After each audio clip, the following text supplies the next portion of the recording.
smartphone na kayang mag-scroll sa hangin.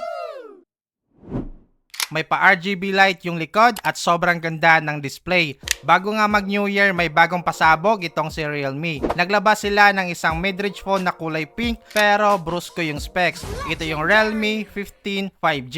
Sinagad na yung battery, 7,000 mAh na yung capacity at may 80 watts SuperVOOC fast charge. Malinaw, maliwanag at buhay yung kulay sa kanyang AMOLED display at naka 144Hz screen refresh rate. It runs on a 4nm MediaTek Dimensity 7300 Plus 5G chipset. Kayang pumalag sa mga high-end phones. 12GB na yung kanyang RAM at 256 naman sa kanyang device storage. Elegant tignan pero hindi fragile dahil may armor shell protection. May dust and water resistance na rin.